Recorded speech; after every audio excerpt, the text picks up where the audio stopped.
Hi, my name is Noreen Weiss. I'm the chair of Gonna Cook US, and I'm here today to give you a few tips on some of the things you should think about if you're thinking of moving your business into the US. I think that we might do a series of these, and you can consider this one to be part one, which is you've already got a very successful business in the UK or somewhere else, and you're thinking of expanding into the US, either fully coming into the US, having people on the ground, or maybe just licensing or selling your products into the US. So the first thing you should think about is don't rush to find that first customer. Think about your structure. Think about whether or not you actually want to put a corporate vehicle in place in the US or elsewhere, and there's a lot of good reasons for that. First of all, it's to protect the enterprise from liability. It's also a good idea to consider not rushing in, because there are some jurisdictions in the US are better with respect to where you should incorporate than others, because they're more lenient, they give you more flexibility in how to run your business. Also, depending on how you run your business and how you own your business, you as owners may need some kind of specialty agreements in place among all of you. So the first thing to do is take a step back and think about the best way to structure it so that you are dealing with your corporate governance issues in a manner that you can handle, and dealing with your commercial and in particular the tax issues, because as you go cross-border, things get complex very quickly, and it's important to understand the tax impact that coming into the US is going to have, both on your business in the US and also in your business at home. The second tip I'm going to give you is to keep a very clean corporate house. There's two really good reasons for that. First of all, in the US, there's a corporate law concept of piercing the corporate veil, where if you as an owner run your company in a way that it's almost as if it doesn't exist on its own, it's you're running the company and it's your alter ego, then all of the effort you put into creating an entity in the first place to protect you from liability, for example, can be looked through, it can be pierced. And you as a shareholder, as an owner, could be potentially liable for the issues and the problems that your company might have. So it's very important to understand what it means to run a company separate from its owners and to follow good practices in that regard. And that brings us around to corporate governance. Corporate governance is around following the rules, having actual meetings, keeping written records, having written records of decisions you make as a board.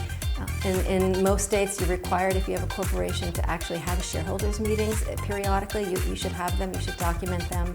So keeping a clean corporate house will not only help you with the liability protection, but also down the road if you want to raise money, get a loan, etc.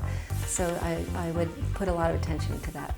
Okay, the third tip I have for you if you are starting a company in the US is fiduciary duties. The directors and the officers of a company actually owe the duties to the corporation, not to the owners of the corporation.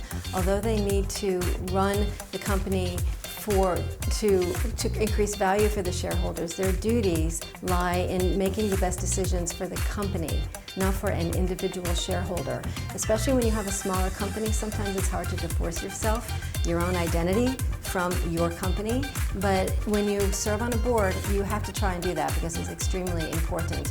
However, we do have an interesting corporate vehicle in the US for those of you who are mission-driven companies. We have a special entity called a Public Benefit Corporation, which is allowed in most states, not all, but most states. And what it does is it actually allows the company to decide that it's going to make decisions not just in the best interest of the company and then also to increase the shareholder value, but also because it has a mission that it's pursuing. For example, it wants to educate young girls and women, or it wants to eliminate, try to minimize the impacts of manufacturing on the environment.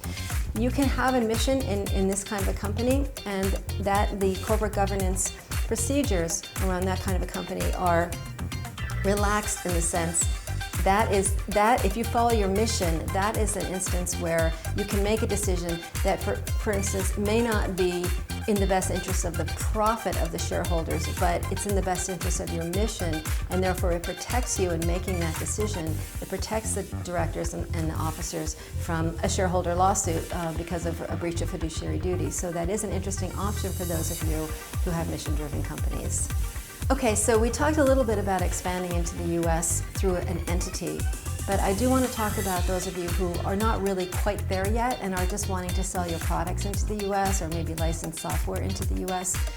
I would recommend, if you want to do that, that you actually still do it through some kind of specialized vehicle, even if it's in your own home country, because that will still allow you to separate that business line from the rest of the business of your company and thereby protect some of those assets from something that might happen in the US. I'll give you an example. There are laws in every state that deal with sales commissions if you have a sales agent. And so you need to follow them, you need to have written agreements, they need to specify how they will be paid, the timing, etc. If you don't, it's a violation of law and you could be penalized. So you can't always rely on your home jurisdiction documentation. You need to have it Americanized, as we call it.